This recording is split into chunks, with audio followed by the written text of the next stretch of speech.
She didn't realize her hands were shaking until the glass slipped from her fingers. It hit the cafe floor with a sharp crack, and water splashed across her shoes. People turned. The chatter quieted, but she barely heard any of it, because his voice, was right behind her, low and venomous, the same way it had been the day he cornered her in their old apartment. "Pick it up, Claire," Ethan whispered, leaning in close enough that she felt his breath on her ear.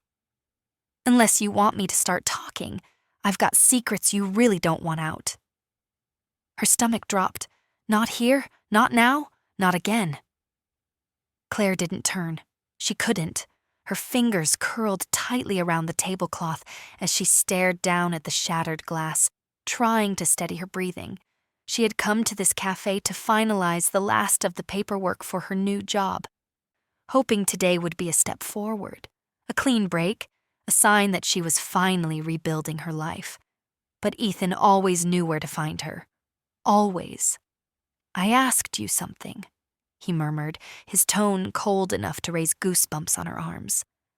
"Unless you want everyone here knowing what you did last year, those things you begged me not to tell, I'd listen." Her throat tightened. "Please. Not here?" "Oh, I think here is perfect." He smirked, letting his hand slide along the back of her chair, trapping her in place even though they weren't touching. "You're so jumpy, so easy. One little rumor, and your whole world falls apart." Her cheeks burned with humiliation. She hated that he still had this power over her, even after she finally escaped him, even after months of therapy, new work, new routines, trying to piece herself back together. And for what? One whisper from him, and the ground opened beneath her feet. "Ethan," she hissed under her breath, "just leave me alone." He chuckled. "You think you get to walk away from me?" "Sweetheart, I still own your past. And trust me, people will believe me over you." A cold wave rushed through her. Her pulse fluttered wildly. Her body wanted to flee, but her legs weren't listening. People were staring. She felt exposed, small, and Ethan knew it. "You're embarrassing yourself," he said softly. "And you know what happens when you embarrass me." Her heart seized. She closed her eyes for a moment, just long enough to steady herself, and that's when she heard a chair behind her shift. A faint scrape. Someone stood up. A man's voice, calm and even, spoke from the table directly behind hers. The table she hadn't noticed was occupied. "I think she asked you to leave." Ethan froze. Claire's breath caught as she slowly looked over her shoulder. The man standing there was tall, taller than Ethan, broad-shouldered, dressed in a charcoal suit that looked like it cost more than her monthly rent. His dark blonde hair was neatly styled, but a rebellious lock fell forward slightly onto his forehead. His jaw was strong, clean-shaven, and tense. His eyes, icy blue, sharp, and impossibly steady, were locked entirely on Ethan. He wasn't angry. He wasn't loud. He was controlled in a way that made Ethan falter. "Excuse me?"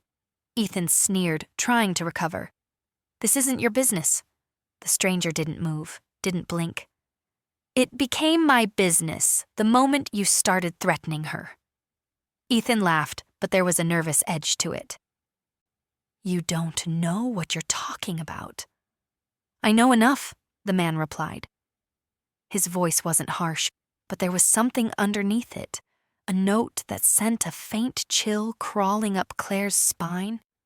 Not directed at her. Never at her. But at Ethan. He wasn't asking. He was warning. Claire felt her chest tighten again, but this time it wasn't fear. It was something else, something she couldn't name. The stranger didn't look at her, but the firmness in his stance felt like a shield, as if he were absorbing all the attention so she wouldn't have to. Ethan swallowed, his eyes darting around the cafe. People were watching, dozens of them. He hated an audience unless he was the one in control. And right now, he wasn't. Still, he leaned in closer to her, his voice dropping again. Don't think this changes anything. You know what I can do. Before she could respond, the stranger took one slow step forward. Just one. But it shifted the entire air in the room. Ethan stiffened. The stranger's gaze slid to Ethan's hand, the hand hovering near the back of Claire's chair. Move your hand, he said quietly. It wasn't a request. It wasn't even loud, but every person nearby heard it. Ethan hesitated, jaw tightening, and then he pulled his hand back. The stranger nodded once. Good. Ethan scoffed, trying to hide the way his confidence was cracking. Whatever. You can have her mess. She's crazy anyway. He turned toward the door, but paused long enough to hiss under his breath. This isn't over. Only once Ethan was fully out the door did Claire let the air rush out of her lungs. Her knees felt weak. Her palms were damp. She clutched the edge of the table, trying not to collapse from the adrenaline draining all at once. The stranger waited until Ethan was gone. Only then did he turn toward her. Are you all right? His voice was softer now, almost gentle, and when his gaze finally met hers, she felt a strange warmth slide down her spine. Not romantic, she wasn't even sure she knew how to feel that anymore. It was something else, something like safety, something like being seen. She swallowed hard. Yes, I'm fine, thank you. You don't look fine. She blinked, startled by his bluntness, but he didn't say it coldly. He said it like an observation, a fact, and she suddenly realized that her whole body was still trembling. I didn't mean to eavesdrop, he said, but he wasn't exactly subtle. A humorless breath escaped her. He never is. The stranger nodded slightly, studying her face as if making sure she was really all right, but there was no pity in his eyes, just quiet concern. Do you want me to call someone? A friend? Family? She shook her head quickly. No, there's no one. He hesitated, then motioned gently toward her chair. Sit. You look like you might faint. She didn't argue. Her legs were too unsteady to pretend she was okay. She sank into her chair, rubbing her palms on her jeans to steady the shaking. The stranger waited a moment, then sat back down at his own table, right beside hers but turned toward her slightly. Still close enough that she felt his presence, but not invading her space. That small consideration, something so simple, made her eyes sting unexpectedly. He noticed. Drink? He offered softly. Water? Tea? She hesitated. He raised a hand slightly reassuring. Not from me directly. I'll ask the server. She nodded. Water would be good.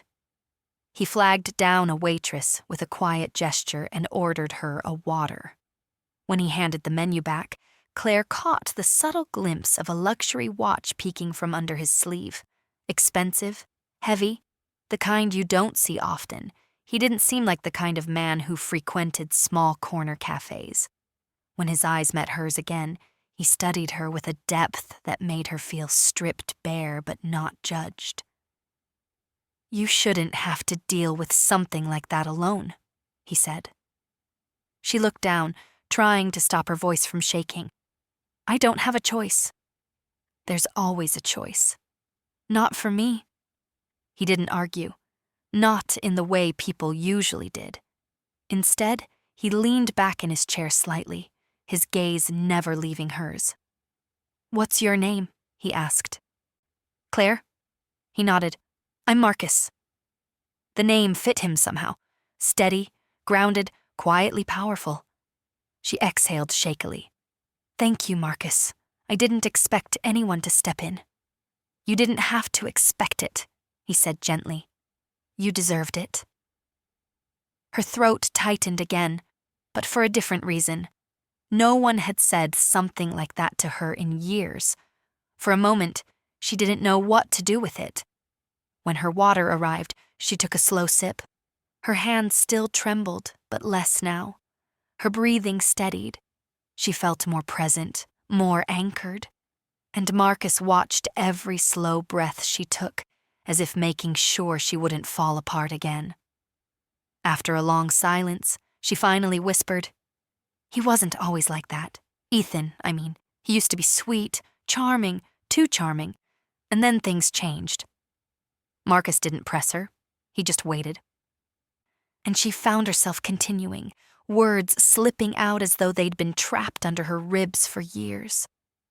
"He threatened to ruin my reputation, to send private things to my old coworkers, to my family, to my new employer. I don't even know if he still has them or if he's bluffing." Her voice cracked. "He knows how much I'm trying to move forward, how fragile everything feels. He knows exactly how to break me, and he enjoys it." Marcus's jaw tightened slightly, but not at her. She could see it, the quiet anger gathering in his eyes, cold and protective. "If he threatens you again," Marcus said softly, "you tell me." Her breath caught. She blinked. "Why would you?" "Because no one should have the power to scare you like that." His gaze steadied on hers with a gravity she couldn't look away from. "And because he won't get away with it." The words hung between them, quiet, dangerous, and promising. Claire's heart stumbled, unsure whether it was fear or something else rising within her. Before she could respond, the cafe door opened again. Ethan walked back in. His eyes locked onto Claire instantly, and this time, he wasn't smiling. Marcus straightened in his seat. Her pulse roared in her ears, and Ethan's next words made her blood run cold. "Claire, I'm not done with you." Marcus slowly rose from his chair. Marcus didn't rush to stand. He rose slowly, deliberately, each inch of height only sharpening the tension in the air. Claire felt Ethan's confidence flicker when he saw Marcus fully upright. Ethan wasn't small, but Marcus was taller, broader, and there was something in the way he held himself, something that made the entire cafe fall silent again. No raised voice, no threats, just presence. "Don't take another step," Marcus said quietly, his body angled just slightly in front of Claire. Ethan barked a laugh. "Who do you think you are? Her babysitter?" Marcus didn't blink. "No, but I'm someone who won't let you speak to her like that." "Last I checked," Ethan snapped, "she's not yours." Claire felt a sting in her chest. Marcus didn't correct him, didn't claim her, didn't use her like a weapon in an argument. Instead, he said evenly, "You're right, she isn't mine." He paused, eyes narrowing just slightly. "But she also isn't yours." Ethan's jaw twitched. Claire could see it, the moment when Ethan realized he wasn't in control of this conversation. So he did what he always did when losing. He went for the lowest blow. "She didn't tell you the truth, did she?" Ethan sneered. "She didn't tell you what kind of mess she really is. She's practically begging for someone to save her. She asked me to." "That's enough." Marcus's voice cut through the room like a steel blade. Ethan stepped forward. "Or what?" Claire's breath caught.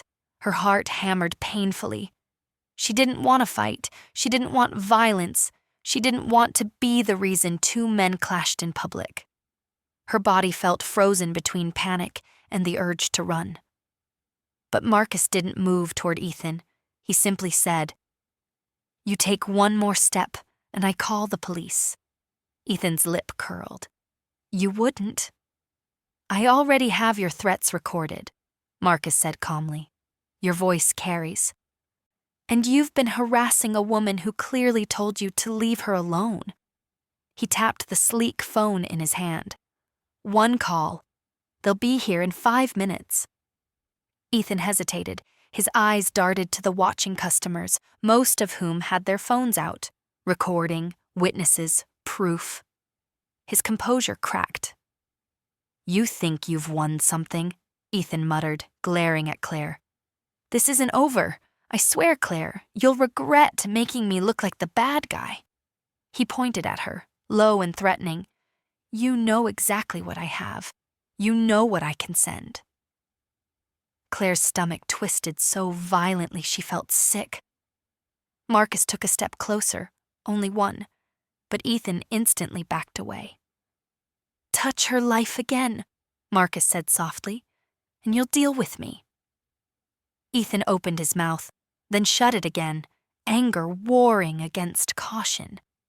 Finally, with a frustrated shove of the door, he stormed out a second time. Silence. Then the faint murmur of customers settling back into their conversations.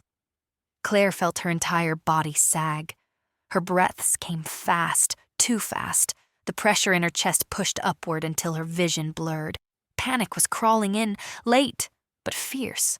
Her fingers dug into her knees. She heard Marcus's voice, low and contained. "Claire," she shook her head, eyes stinging. I'm sorry. I didn't mean to cause all of that. He always..." "Claire." His tone gentled, coaxing her to lift her gaze. When she did, his expression softened into something she didn't expect, concern wrapped in something steadier, deeper. "You didn't cause anything." A tear escaped, unexpected and humiliating. She wiped it quickly, embarrassed. But her hands were trembling so badly the gesture only drew more attention to it. She wasn't used to crying in front of anyone. She wasn't used to being seen in her fear. Marcus crouched slightly, bringing himself to her level without crowding her, just enough to ground her. "Look at me," he murmured. She did. "You didn't do anything wrong." The reassurance hit her harder than she expected. Her throat tightened, a quiet, shaky breath left her lungs. Marcus stood again and glanced around the cafe. "Do you want to stay here, or go somewhere else? Somewhere calmer?" Her voice was barely above a whisper. I don't know." He nodded like he understood perfectly. "Then don't decide yet." He placed his jacket over the back of his chair and sat beside her again, giving her time. "You're safe." She closed her eyes, letting those two words settle in her chest. Safe. It didn't feel real, not with Ethan's threats echoing in her head, not with the fear that any moment her phone might buzz with a message that could destroy her new job, her new life. Marcus didn't hurry her. He didn't speak again until her breathing steadied. When she opened her eyes again, he was watching her with a calm that didn't feel intrusive or demanding. Just present. "I should have walked away from him earlier," Claire whispered. "But sometimes I freeze." "That isn't weakness," Marcus replied. "That's trauma." The word landed heavily. Claire's breath hitched. She didn't correct him. He wasn't wrong. "I don't know what to do anymore," she admitted softly. "I'm so tired of being scared." Marcus leaned back slowly, as if deciding something. "Can I ask you something?" She nodded. "Has he ever left you with proof of his threats? Messages, calls, emails?" She swallowed. "He sent me texts months ago. I kept them. I thought they might matter one day." "They do matter," Marcus said, and there was a chill in his tone now, not at her, but at the situation. "Especially if he follows through on anything he said today." Claire rubbed her palms together. "He wants to ruin me. He knows I finally have a chance at a good job, a stable job. He knows how much that matters." Marcus studied her face quietly before saying, "Who's the job with?" "A marketing firm," she said. "Highland and Royce." His eyebrows lifted slightly, a slow recognition crossing his expression. She blinked. "You know them?" He held her gaze a moment longer than expected, before answering. Yes, I know them. Something about the way he said it sent a faint shiver down her spine, not out of fear, but out of confusion. There was more behind that answer, something she couldn't quite read. Before she could ask him to explain, her phone buzzed on the table. She flinched so violently the water sloshed in her glass. Marcus noticed instantly. Do you want me to look at it? She nodded before she could think. He didn't take her phone, just turned it slightly so the screen faced him. The message preview made Claire feel her stomach drop to her knees. Ethan, if you don't meet me tonight, I'll send everything. I swear I will. Marcus's expression darkened in a way she hadn't seen yet. His jaw tightened, his fingers curled around his own phone, not hard, just enough to show the shift of tension through his body. When does he want you to meet him? Marcus asked, voice controlled. She whispered, 7. Marcus exhaled slowly through his nose, thinking. Then he looked at her directly, fully. Claire, I need you to listen carefully. Her pulse drummed in her ears. I'm not letting you meet him alone, Marcus said. Not tonight, not ever. She felt the words down her spine, protective, certain, not a suggestion but a promise. A strange mix of relief and fear rose in her chest. Marcus, I don't want you getting involved. This isn't your responsibility. I'm the one who decides what I take responsibility for, he replied, voice firm but gentle. And right now, that includes making sure you aren't threatened into doing something dangerous. Her eyes burned again. No one had ever talked to her like that. Not with certainty. Not with calm strength. Not with a sense of wanting to protect her rather than control her. Marcus leaned forward slightly. Where does he want you to meet him? She hesitated. The same place he used to take me, a parking lot behind our old apartment, where no one goes. He chose it on purpose. I know. He doesn't want witnesses. I know. He's escalating. Her throat tightened. I know. Marcus held her gaze for a long moment. Then you're not going. She swallowed. If I don't, he'll ruin me. Marcus leaned back, thinking, and after a moment he asked, What exactly does he have? She looked away, her cheeks heated with humiliation. It took her several seconds to gather the courage to speak. He recorded things, she whispered. Private things, without telling me. Marcus's reaction was immediate, but quiet. A sharp inhale, a slow exhale. And then a stillness, deeper than before, as if he had just made a decision in the span of a heartbeat. Claire. His voice was low, controlled, but burning with something protective and cold. You understand that what he did is a crime? I know. Her voice cracked. But reporting it scares me. That's because you've been dealing with him alone for too long. She blinked hard, feeling her composure slip again.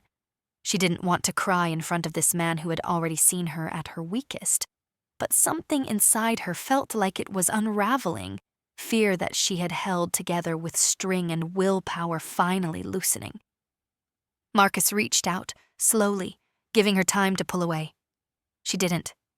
He placed his hand gently on hers, warm, steady, grounding. You're not alone anymore. The words hit her harder than she expected. He looked at her hands, still trembling, and then raised his gaze again. If you don't tell me where he keeps those files, I'm going to assume the worst. Claire swallowed. He has a storage app, a hidden one. I only saw it once. Do you know the name? He called it Sunrise. Marcus nodded thoughtfully. Then he likely still uses it. How do you know? He hesitated for the first time, and then he said, Because I've seen men like him before. Too many. She frowned slightly. You sound like... She didn't finish, but the thought hung heavy in the air. You sound like someone used to danger. Marcus didn't deny it. After a long moment, he stood abruptly. Claire, he said quietly, come with me. She stiffened. Where? Somewhere safe. Somewhere we can talk without him walking back in again.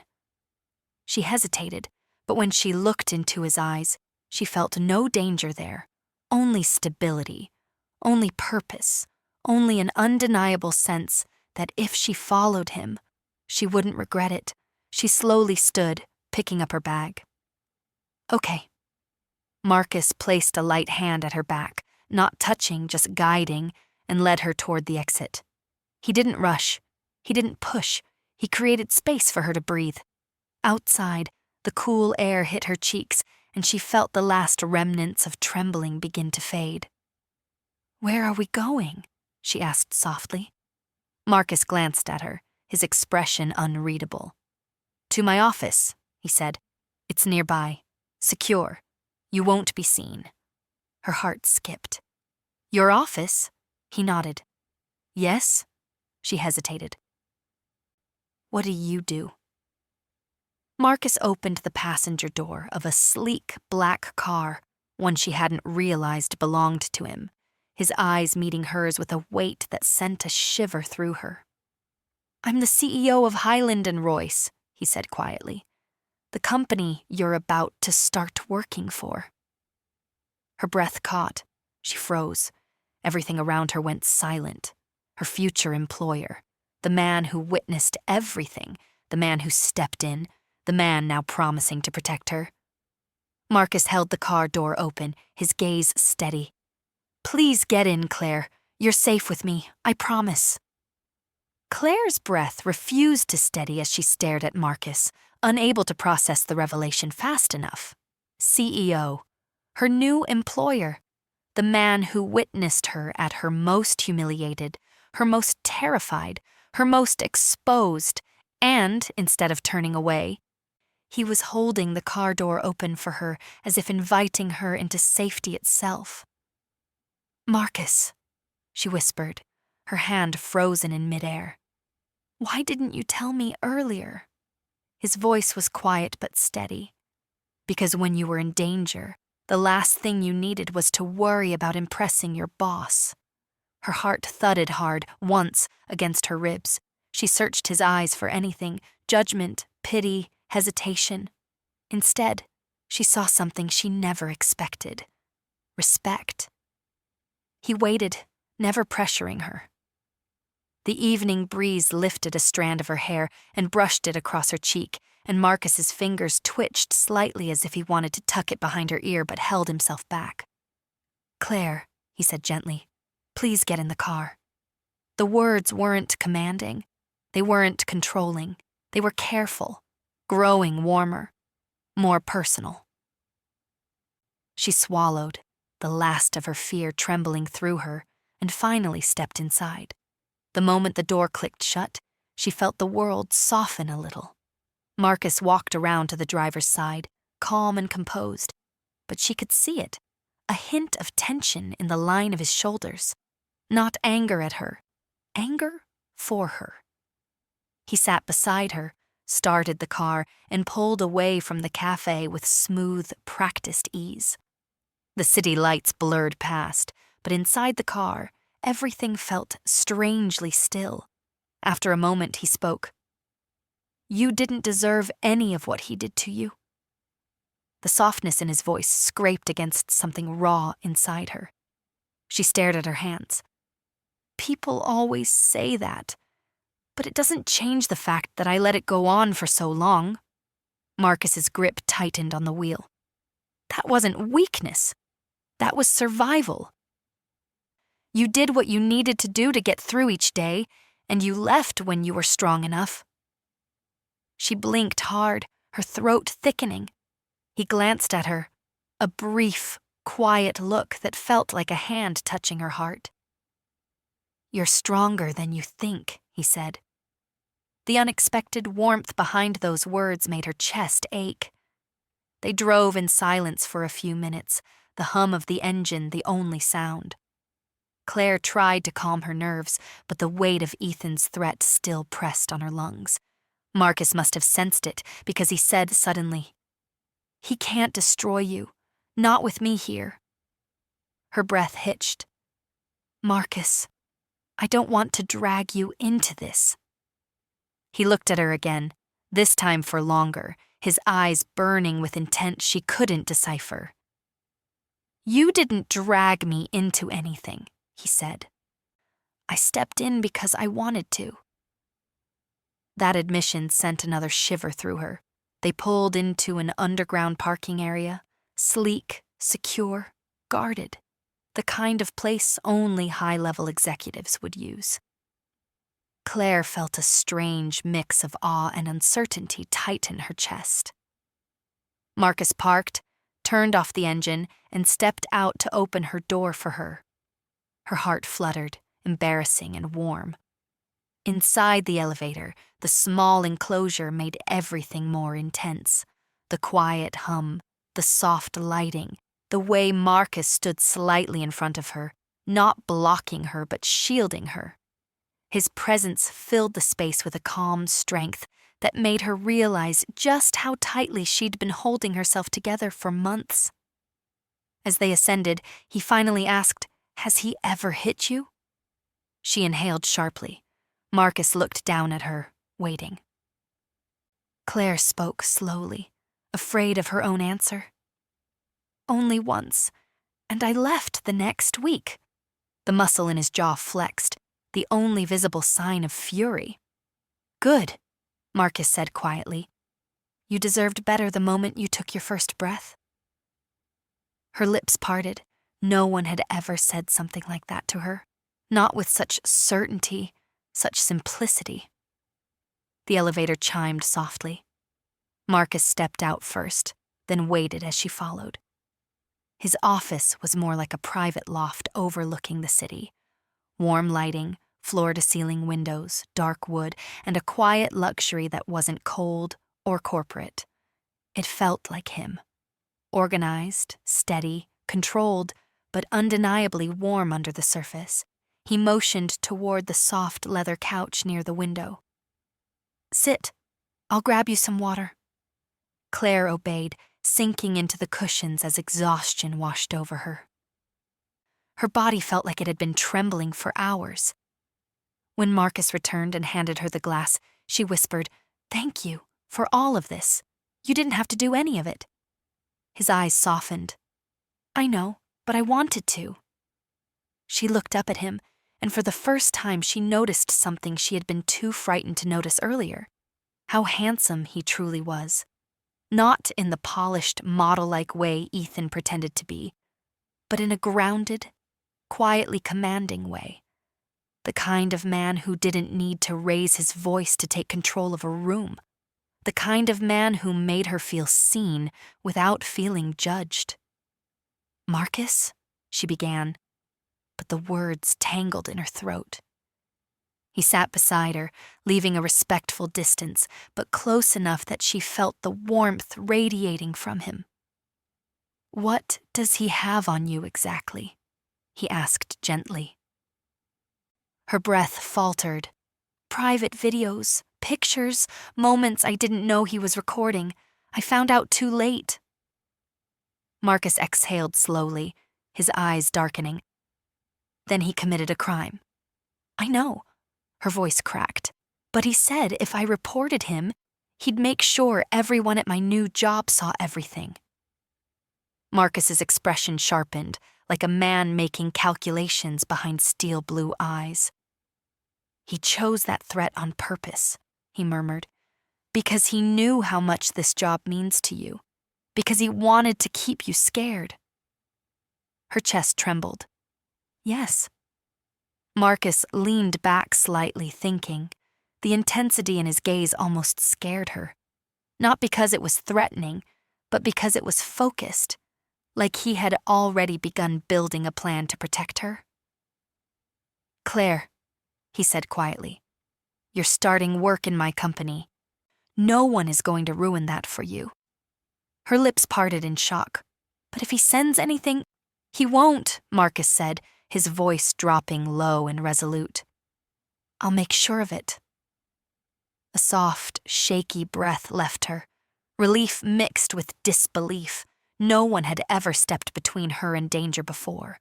No one had ever stood up for her without wanting something in return. She whispered, "Why are you doing this for me?" Marcus's eyes met hers, steady, unwavering, burning, with an intensity she felt all the way down her spine. "Because I won't stand by and watch a woman I care about be threatened. Not now, not ever." Her pulse stuttered. "You care?" she whispered. His silence was answer enough. There was no hesitation, no embarrassment, just quiet certainty. But he didn't move closer. He didn't touch her. He waited, letting the moment settle. Claire didn't know how long she sat there, heart pounding, breath thin, trying to understand why someone like Marcus, powerful, steady, deeply composed, would care about someone like her. She finally whispered, "What do we do about tonight?" Marcus straightened slightly. "You're not going to see him. That's final." "But he'll get angry." "Let him," Marcus said, a low calm threading through his voice. "It doesn't matter. He won't touch you." Claire felt the truth in his tone, like a warm cloak around her shoulders. Marcus continued, "Tonight, I want you to stay here." Her eyes widened. "Here?" "Yes," he said gently. "In my office. It's secure. No one gets in without clearance. You can rest in the private lounge. I'll be here the whole time." Her heartbeat fluttered in her chest, surprising and sweet and terrifying. "You don't have to stay with me," she whispered. "I know," Marcus said softly. "I want to." The room felt warmer suddenly. Claire's phone buzzed again. She jumped. Marcus held out his hand, not demanding, offering. "May I?" She nodded and handed him the phone with trembling fingers. He read the new message. "Ethan, 6:45 now. Don't be stupid. You know what happens if you don't show." Marcus set the phone down slowly, deliberately. An icy calm rolled through his expression. "Claire," he said quietly, "he's escalating faster than I expected." Her breath caught. "What do we do?" He looked up, eyes steady as stone. "We're going to make sure he never threatens you again." Her pulse flipped. "How?" she whispered. Marcus rose to his feet and walked toward the tall window, staring out at the city lights. His voice, when it came, was low and unwavering. "Because a man like him only understands consequences, and I'm done watching him hurt you." Claire stood too, her knees unsteady. She stepped closer, heart pounding hard enough to shake her. "Marcus, you're scaring me a little." He turned toward her then, slowly, but with a softness in his eyes that melted the fear instantly. "Not of me," he said gently, "of what he might do." She swallowed. "Yes." He stepped closer, stopping just a breath away, close enough that she felt the warmth of him, close enough that the air between them felt charged. "I won't let anything happen to you," Marcus murmured. "Not tonight, not tomorrow, not ever." Claire's breath shivered. She felt the shift, the slow, undeniable pull drawing them closer. Not rushed, not reckless. Inevitable. "Marcus," she whispered. His eyes held hers. Unblinking, utterly focused. A question flickered there, unspoken but unmistakable. And Claire felt something inside her settle. She wasn't afraid of him. She felt safe, wanted, seen. A tiny, trembling whisper escaped her lips. "What? What are you planning to do to stop him?" Marcus's gaze deepened, the intensity returning. "Everything he's afraid of," he said. "And more." He sank down on the edge of the bed, his strong shoulders curving as if the weight of everything finally pressed down. "I can't stand the thought of him hurting you again," he said quietly, almost hoarsely. I can't stand the thought of him winning for even 1 second. When I was standing there, watching him throw your past in your face, I swear, Rose, something in me broke loose, something I've been trying to hold back. My breath caught. Hold back what? He lifted his head. His eyes were different now, no longer controlled, no longer reserved. They were raw and full of emotion, like he had been waiting years to let the words out. Rose, I'm in love with you. The world stopped moving. All the noise in the hallway faded, the sound of my own heartbeat drowned out by a rush of shock, disbelief, and a heat that crept over my chest. I blinked too fast, like maybe I imagined what he said. You... what? He moved closer, slow, deliberate, bracing himself like he expected me to push him away. I should have told you sooner. I should have said something before that man ever walked into that cafe. But the first time I saw you, the first time you walked past my table with that stack of folders and apologized for bumping into me even though it wasn't your fault. A small, breathless laugh escaped him. I haven't been the same. My hands trembled. His came forward, steady, warm, covering mine gently, the contrast almost overwhelming. You're brave, he said. You're kind. You survived something awful and still wake up trying to be better than who you were yesterday. You fight for your peace even when you're terrified. And you didn't see it. But every day I watched you try to heal, try to build a life, try to hope again. His voice shook. I fell for you because of that, not despite your past, but because you rose above it. Tears gathered hot behind my eyes, blurring the edges of his face. Elias. He squeezed my hands, then let go only to cut my cheeks, wiping away the first tear before it even fell. But I kept quiet, he whispered, because I didn't want to scare you. I didn't want to push you. I didn't want you to think I saw you as someone to rescue. I wanted you to choose me only if you ever wanted to, not because you needed safety. I shook my head, overwhelmed. I don't feel scared around you. His breath hitched, like that meant more to him than anything I could have said. You don't? I placed my hand over his where it touched my cheek. No. The only time I was scared today was when I thought you might walk away from me after everything that happened. His jaw tightened. Never. I could never walk away from you, not even if I tried. He leaned in then, not touching me, only letting his forehead rest against mine, his breath warm on my lips. My fingers curled into his shirt without thinking as a trembling exhale slipped out of me. I thought I didn't deserve someone like you, I whispered. You deserve more than I could ever give, he murmured, but I want to spend the rest of my life trying. My breath caught again, this time from the sheer weight of those words, from how steady and certain he sounded. I whispered, Elias, kiss me. His breath stilled. Are you sure? He whispered against my lips. I nodded, barely able to breathe. I've never been more sure of anything. The space between us vanished, his mouth pressed to mine with a gentleness that made my chest ache. Slow at first, almost reverent, like he was memorizing the shape of my lips, the way I trembled, the way I held on to him. Then his fingers slid into my hair and he pulled me closer, deepening the kiss just enough to make my breath shudder out in a soft, helpless sound. It wasn't rushed. It wasn't desperate. It was everything I had been afraid to want. When he finally pulled back, he rested his forehead against mine again, breathing hard, eyes closed like he needed a moment to steady himself. You have no idea, he murmured, how long I've waited to do that. My smile was shaky but real. You can do it again. He let out a low, warm laugh against my lips before kissing me again, shorter this time, but no less meaningful. When he pulled back, he took my hands again.